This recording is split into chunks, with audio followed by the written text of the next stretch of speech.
황태자의 첫사랑 비렐름 마이어 페르스터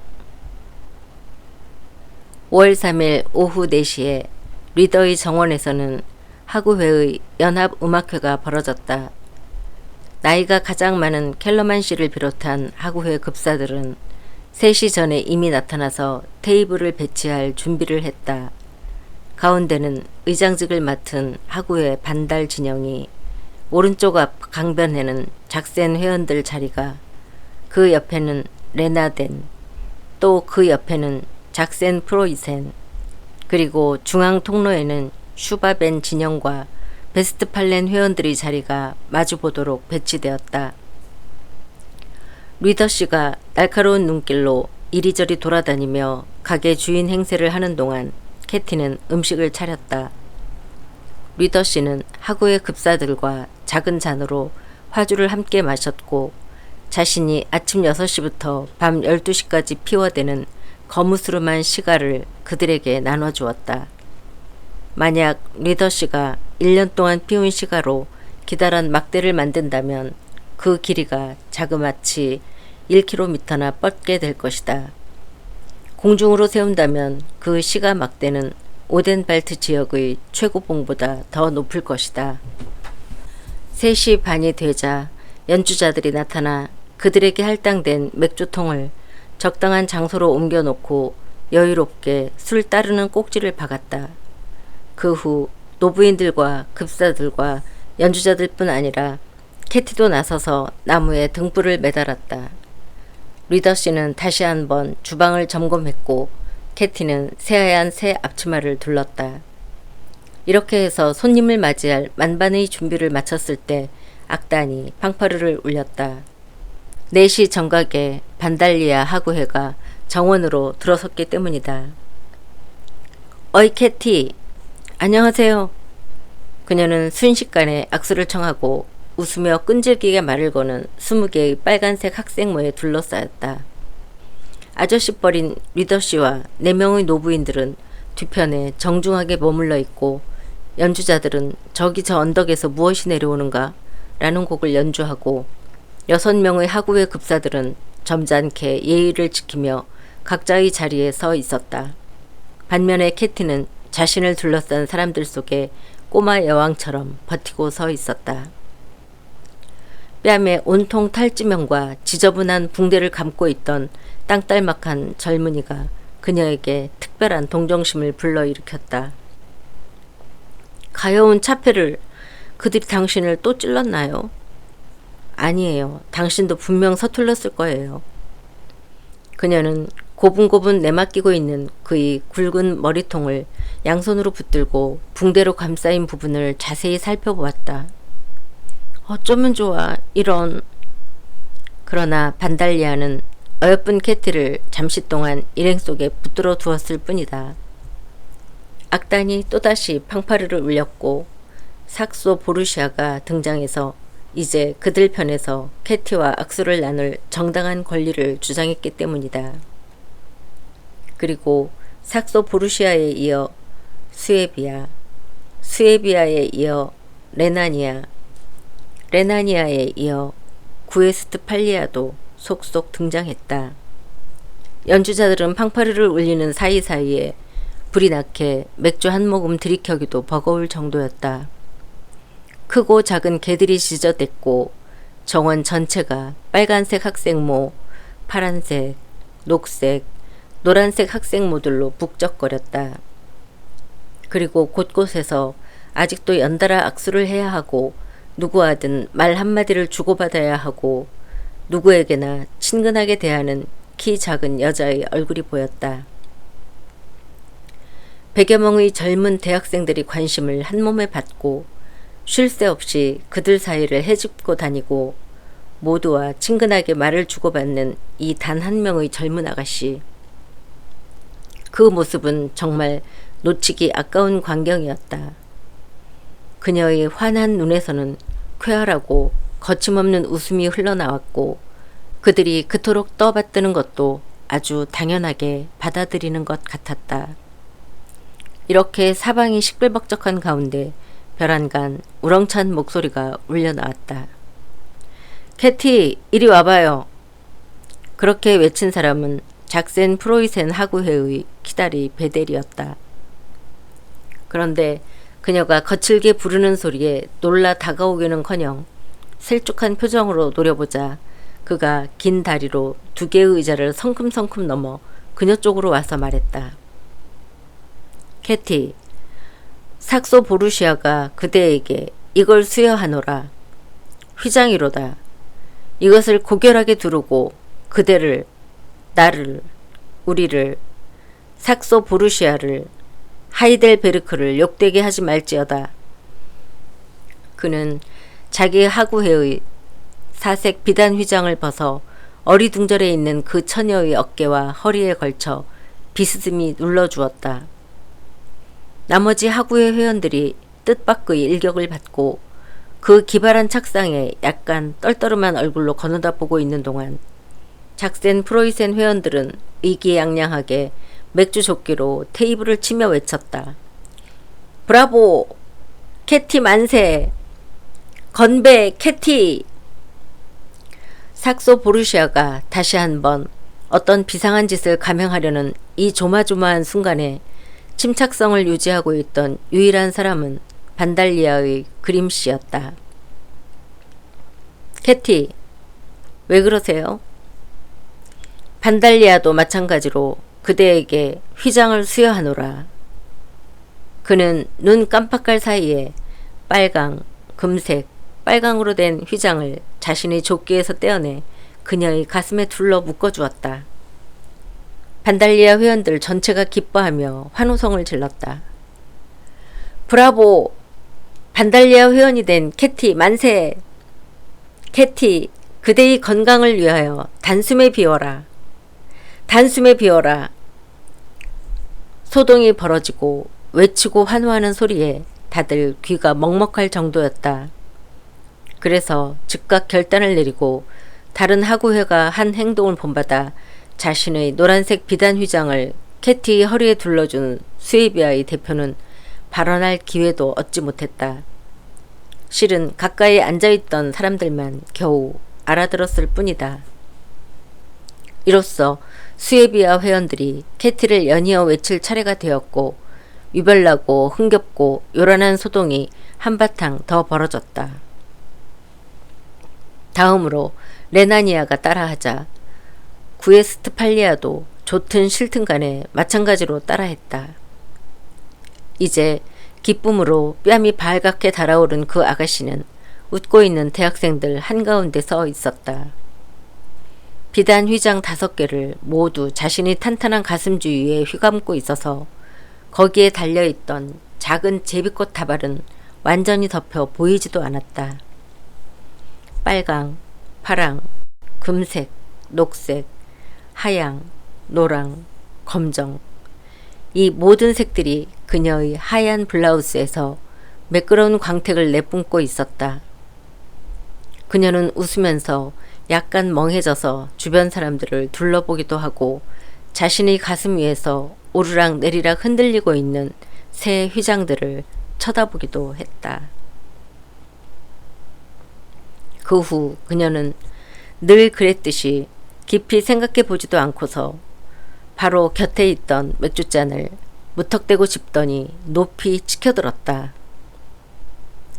사랑해요 여러분. 여러분 모두를 위해 건배! 그녀는 가득 찬 잔을 길게 쭉 들이켜 단숨에 비웠다. 바로 그때 그녀는 자신의 몸이 높이 들어 올려지는 것을 느꼈다. 그것은 반달리아의 난폭한 핑크의 소행으로 그가 그녀를 무릎 아래를 잡고 깃털처럼 가볍게 공중으로 높이 들어 올린 것이다. 캐티 만세! 캐티! 그녀는 아직도 빈 맥주잔을 손에 들고 있어서 어떤 말을, 어쩌면 그를 나무라는 어떤 말을 하려 했다. 그러나 바로 아래에 100여 개의 색색의 모자들과 웃음 짓는 얼굴들, 자신을 향해 내밀어진 100여 개의 잔들이 보이는 게 아닌가. 그래서 그녀는 웃었다. 웃고 또 웃었다. 팡파르가 울렸다. 모두가 일시에 입을 다물었다. 이 시끌벅적한 소동이 벌어지는 동안 정원 입구에는 마지막 하구회가 등장해 있었다. 삭소니아였다. 그들은 지각을 해서 벌금으로 10마르크를 물게 되었다. 팡파르가 울렸다. 삭소니아 회원들은 환영 인사로 학생모를 엄숙하고 절도 있게 살짝 들어 올렸다. 그러자 나머지 5 하구의 회원들도 엄숙하고 절도 있게 답례를 보냈다. 잠시 동안 캐티는 잊히고 없었다. 왜냐하면 모두의 시선이 긴장되고 호기심에 차고 약간은 시샘을 하며 일제히 호리호리한 젊은 신사에게로 쏠렸기 때문이다. 그 신사는 삭소니아의 옛 초대 회장인 빌츠씨 옆에 서서 정중하게 자신의 군청색 학생모를 들어 올리고 있었다. 그 사람이야. 저기 맨 앞사람. 누구 말이야? 빌츠 옆에 있는 사람? 그래, 그 사람이야. 그 사람은 바로 황태자였다. 카를부르크의 황태자. 삭소니아가 지금껏 모집한 신입 회원 중 가장 화려한 인물이었다. 진짜 황태자라니. 삭소니아는 이 회원을 끌어들임으로써 헤아리기 힘든 행운을 차지했다. 그들은 엄청난 대어를 낚아올리는 뜻밖의 행운을 거머쥔 것이다. 나머지 대학생들은 그 점 말고는 시기할 것이 없었다. 정말 없었다. 섬퀴. 각자에게 제 몫이 돌아가니까. 그러나 저 태자가 작센 프로이센 학생모 사이에 있다면 빨간색의 반달렌 모자 혹은 라인란트 지역색 사이에 끼었다면 얼마나 좋았을까. 황태자는 사람들이 그의 하구회를 향해 보낸 인사가 마치 그 개인에게 바쳐진 것인 양 모든 쪽을 향해 몸을 숙여 절을 했다. 그는 아직도 자기 생각에 사로잡혀 있는 것이 분명했고 아직도 이 새로운 상황을 보통 사람처럼 살펴볼 능력이 없었다. 바로 그때였다.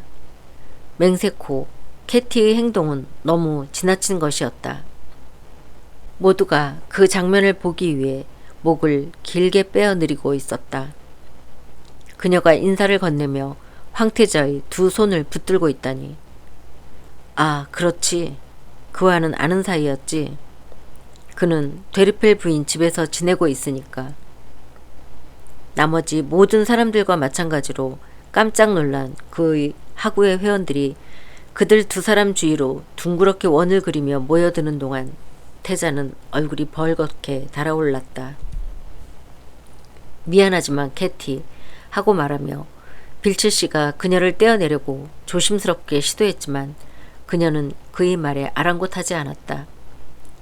오, 잘 오셨어요. 그녀가 눈을 빛내며 말했다. 당신이 우리가 있는 이곳으로 오신 건 정말이지 잘하신 일이에요. 당신들 모두에게도. 그녀는 모여있는 사람들을 둘러보았다. 빌츠씨에서 시작해서 키 작은 문스터 백작과 콘라트 그레베니츠를 지나 나머지 사람들까지. 그러니 이제 이분은 여러분과 같은 회원이네요. 이건 너무나 멋진 일이에요. 카를 하인리히는 아직은 낯선 새 하구의 회원들 모두가 믿을 수 없다는 듯이 자신을 훑어보고 있다는 느낌이 들었다. 그리고 뒤편에 서 있는 궁정 고문관도 틀림없이 놀라 몸이 완전히 굳어있을 것이다. 모두가, 그녀가. 그러나 그녀의 조그맣고 따뜻한 2 손을 통해 그녀의 삶의 의욕과 기쁨이 그에게로 흘러들어왔고 그래서 그는 모든 것을 잊어버렸다. 켈러만은 황태자에게 경의를 표하기 위해 악단에게 화환을 받은 그대에게 행운을 연주하도록 시켰다. 태자는 그 음악 소리도 듣지 않았고 자신을 둘러싸고 있는 얼굴들도 보지 않았다. 그는 그녀의 짙은색 2 눈만 들여다보고 있었다. 그 눈은 어린아이의 눈처럼 행복해하고 성숙한 여인의 눈처럼 열정적으로 빛을 내며 그를 바라보고 있었다. 얼마 후 그는 한 테이블 곁에 앉아 커다란 맥주잔을 앞에 들고 캐티와 똑같이 생각했다. 이건 정말이지 잘한 일이야. 대학생들은 그와 대화를 나누었고 그도 그들과 대화를 했다. 그는 술을 마셨고 대학생 가요집에서 다들 외우고 있는 노래 하나를 찾아 불렀다. 그는 웃으며 자신에게 돌아오는 모든 질문에 대답을 해주었다. 그렇지만 그는 이 모든 일이 꿈인지 생시인지 분간이 가지 않았다. 그의 학우의 회원들이 한 사람씩 차례로 그에게 와서 친밀한 관계를 기원하며 잔을 부딪혔고 그 후로는 그를 자네로 불렀다. 그는 아주 묘한 기분이 들었다. 5명의 연주자들은 실력이 형편없어서 처음에는 연주가 공허하고 화음이 잘 맞지 않았다. 그렇지만 시간이 지날수록 그들의 노래는 부드럽게 울리기 시작했다. 그것은 언젠가 들은 적이 있지만 이미 잊어버린 멀리서부터 아득하게 들려오는 사랑스러운 멜로디 같았다. 그는 가끔 박사 쪽을 쳐다보았다. 박사는 훨씬 아래쪽 테이블에 앉아 엄청난 양의 맥주를 마시며 더할 나위 없이 즐거워하고 있었다. 어떤 때는 캐티가 그를 살짝 스치며 지나갔고 그러지 않으면 그가 건너편 테이블 사이로 지나가는 그녀의 모습을 찾았다.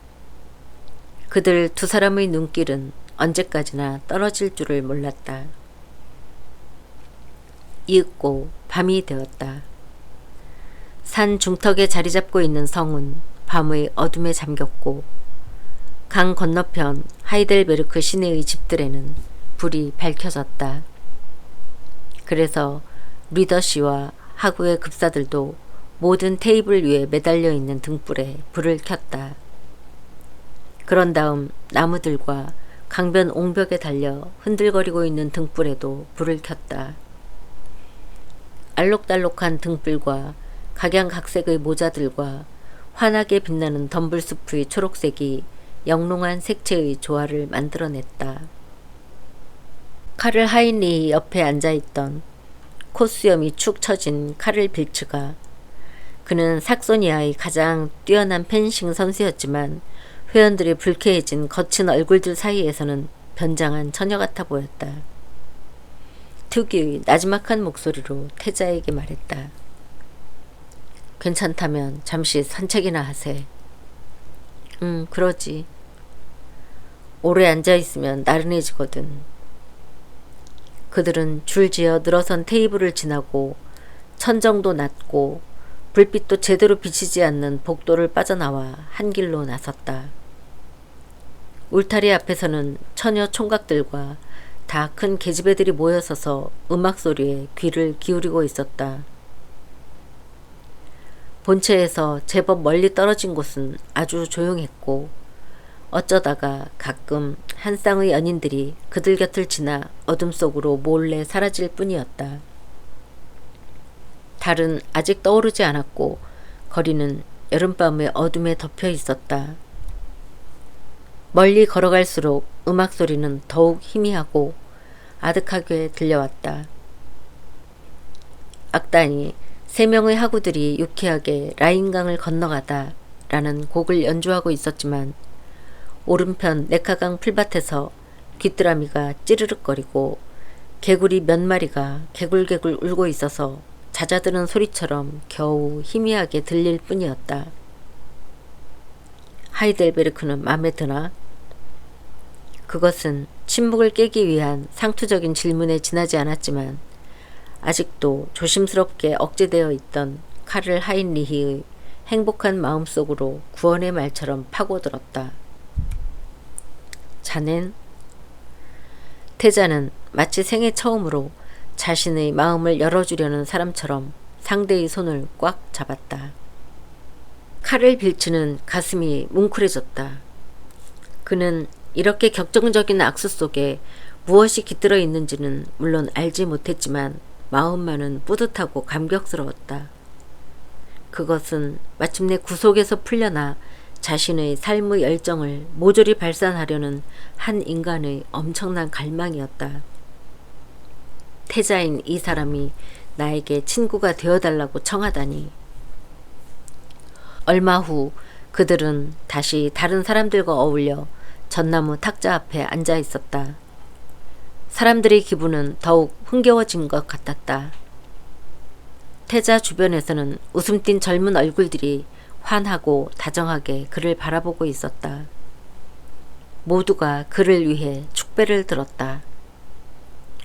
카를 하이니히를 위하여, 카를 하이니히의 건강을 위하여. 그는 고개를 끄덕이고 웃음을 짓고 그들과 술잔을 부딪혔다. 초저녁까지만 해도 그나 다른 사람들이나 자네라는 말이 익숙하지 않았었지만 지금은 입에서 자연스레 흘러나왔다. 내일 함께 펜싱장으로 가세, 카를 하이니히. 좋아. 루시가 자네에게 가르쳐 줄 걸세. 루시가 누구지? 펜싱 교관이지. 알았어. 강의를 들을 건가? 카를 하이니히? 법학개론과 총론 강의. 아, 말도 안 돼.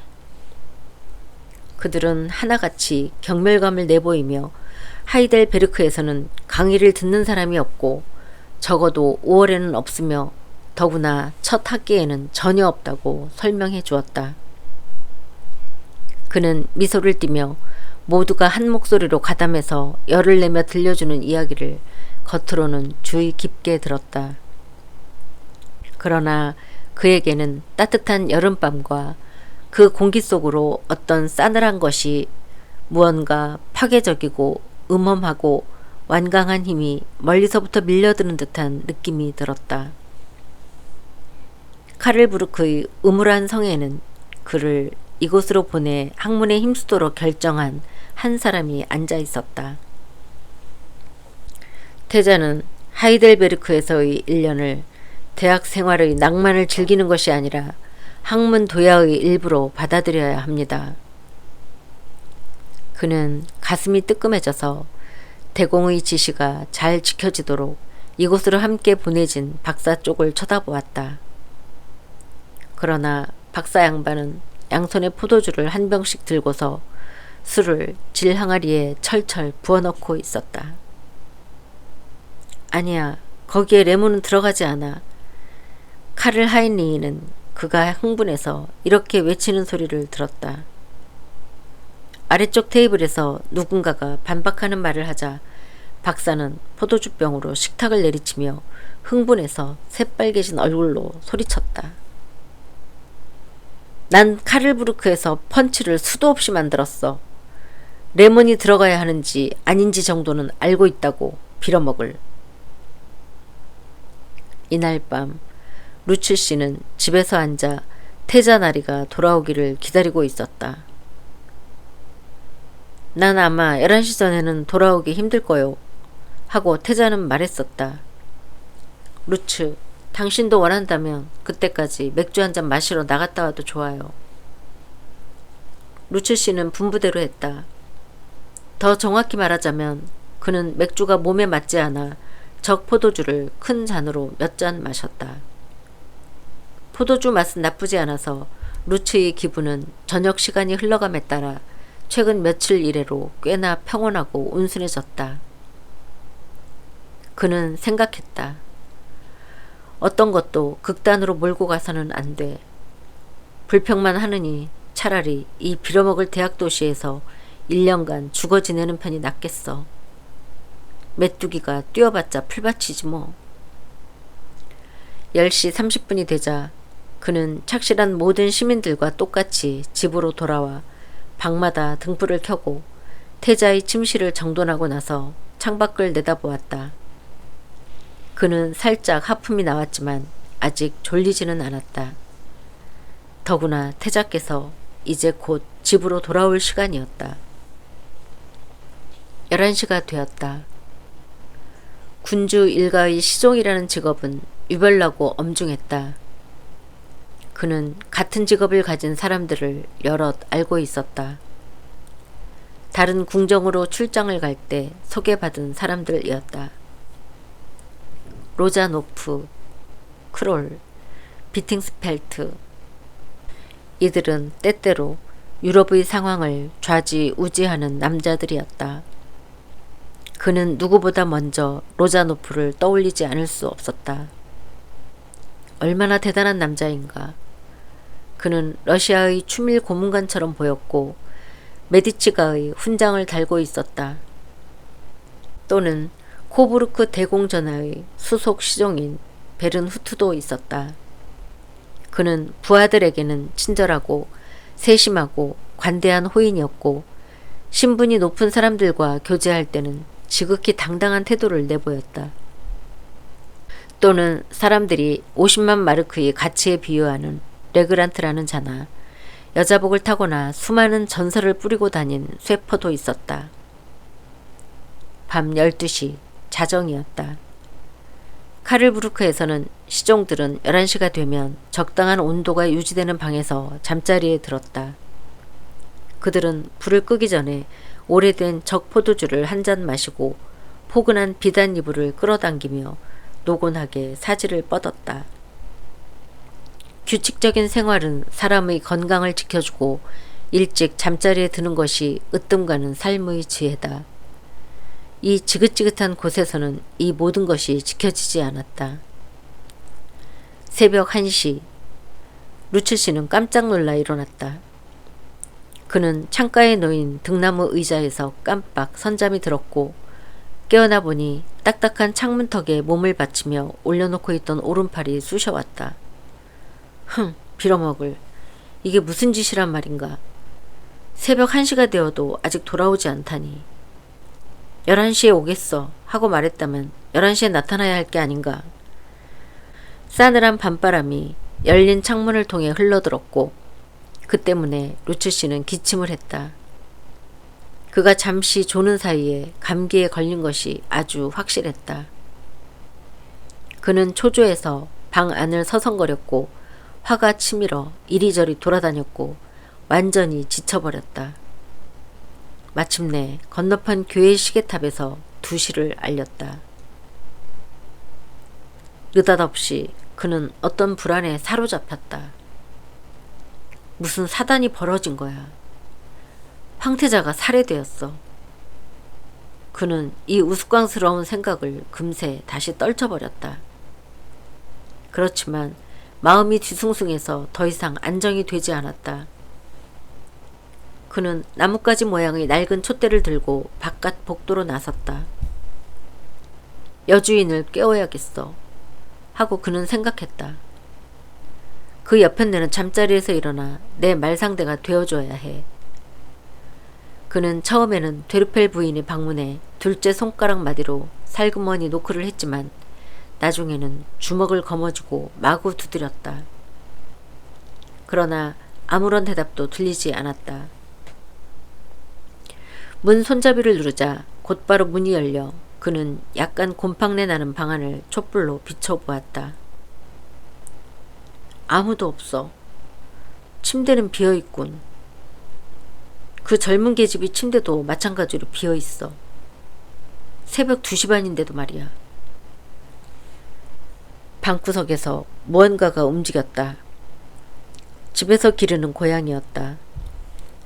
그러나 너무나도 고요한 정적 속에서 바스락거린 소리가 루츠 씨를 얼마나 놀라게 했던지 그의 안색은 죽은 사람처럼 창백해졌다. 그는 등 뒤로 문을 허둥지둥 닫고 다시 어둑한 모서리와 그림자가 보이는 널찍한 복도로 나섰다.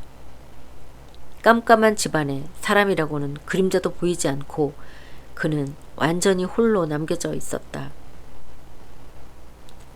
4시를 알리는 종이 울렸을 때 루츠는 병자나 다름없었다. 그는 창백하고 무표정한 얼굴로 앉아 있었다. 그의 얇은 입술은 자신도 모르게 부르르 떨리고 있었고 머리는 텅 빈 상태였다. 그는 이날 밤 자신이 미처 생각해보지 못한 것이 무엇인지 더는 기억이 나지 않았다. 다만 한 가지 사실만은 알고 있었다. 자신의 지위에 있는 사람들 중 이토록 비참하게 좌절감을 맛본 사람은 결코 없다는 사실이었다. 그는 교회의 검은 지붕 위로 아침 하늘이 밝아오며 처음으로 잿빛으로 번지는 모습을 보았다. 하늘은 점점 더 밝아지고 환해지더니 마침내 모든 것이 단 하나의 찬란한 빛으로 변했다. 밖에서는 참새들이 짹짹거렸고 아침이 완전히 밝았다. 루츠, 이봐요 루츠. 그는 놀라 잠에서 깨어났다. 누군가가 잠들어 있던 그의 어깨를 흔들었던 것이다. 아직 정신도 제대로 차리지 못한 상태여서 그는 손으로 눈을 비볐다. 괜찮아요, 루츠? 하고 태자가 말했다. 잠을 잔 걸 보니 다행이군요. 약간 늦기는 했어요. 아니, 오히려 약간 이른 시간이라고 해야겠군요. 뒤이어 그는 방안을 가득 채우고 있는 여러 사람들을 향해 말했다. 이 사람은 나의 충실한 시종 루츠라네. 이 기회에 그대들에게 정중히 소개하는 바이네. 물론 루츠는 북적거리는 궁정 생활을 하다 보니 당황하는 행동과는 거리가 먼 남자였다. 그러나 지금 이 순간이 워낙 지치고 천근만근 무거운 눈으로는 상황을 올바로 파악할 수가 없었다. 의자, 안락의자, 소파는 말할 것도 없고 심지어 테이블과 피아노 위와 창턱에도 사람들이 앉아 있었다. 학생모를 쓰고 색색의 휘장을 두른 젊은이들이었다. 누군가가 피아노로 마담 앙고의 노래를 연주했다. 루츠가 얼마 후에 확인한 바로는 그 사람은 궁정 고문관이었다. 송아지만한 개 3마리가 루츠의 다리 주변을 살금살금 돌아다니며 그의 냄새를 맡았다. 모두가 웃고 떠들고 담배를 피우고 있었다. 그리고 이 떼강도들 한가운데 건너방의 그 젊은 계집이 서서 물었다. 그러니까 커피가 17잔이죠? 좀 세워보세요. 카를 하인리히가 사람들 수를 세어보았다. 17이 맞아요. 루츠, 당신도 함께 부엌으로 가서 커피가 빨리 나오도록 거들어줘요. 분부대로 루츠는 갔다. 그는 기력이 빠져 항의하는 일은 불가능했다. 괜찮아요, 루츠? 잠을 잔 걸 보니 다행이군요. 태자의 이 말투가 계속해서 그의 귓속에 맴돌았다. 마치 그가 잠을 느긋하게 실컷 즐겼다는 투였다. 그런데 그가 졸았던 시간은 10분도 채 되지 않았다. 자, 얼른 좀 도와줘요. 저기 선반에서 파란색 찻잔들 좀 가져오세요. 네, 맞아요. 그는 시키는 대로 했다. 사람들이 콘약을 가져오라고 외쳐서 그는 콘약을 가져다 주었다. 사람들이 시가를 찾아서 그는 시가를 대령했다. 개들이 부엌에서 목을 축여야 한다고 해서 그는 그 늑대 같은 놈 3마리를 꿰어 데려가 그것들이 욕구도 채워주었다. 그중 한 마리가 복도에서 사납게 으르렁대며 그에게 덤볐지만 루츠 씨는 자포자기한 심정으로 생각했다. 그래, 날 물어뜯어라. 이래주구나 저래주구나. 아침 6시가 되자 루츠 씨는 다시 홀로 남겨졌다. 태자와 박사, 대학생들과 개들은 계단을 따라 쿵쾅거리며 내려갔다. 그들이 1시간 동안 머물다 떠나고 난 방의 모습은 전쟁터 같았다. 어디에나 담뱃재, 시각꽁초가 널려있고 콘약병 하나는 넘어져 있고 찻잔, 술잔들은 아무렇게나 나뒹굴고 있었다. 의자 하나가 부러졌고 공기는 지독한 담배 냄새로 가득 차서 루츠 씨는 속이 메스꺼워졌다. 우린 성으로 올라갑니다. 하고 카를 하인리히는 말했었다. 점심때 집으로 와서 한두 시간 눈을 붙이면 되니까요. 이 태자라는 작자는 방탕아가 되어버렸고 루츠 씨는 방탕아의 시종인 셈이었다. 앞으로 날마다 계속해서 이렇게 돌아갈 모양이군. 루츠 씨는 자신도 어찌해야 좋을지 모를 분노에 사로잡혀 주먹을 불끈 움켜쥐고 햇살이 내리비치는 도시를 향해 내질렀다. 이 고약한 하이델베르크 같으니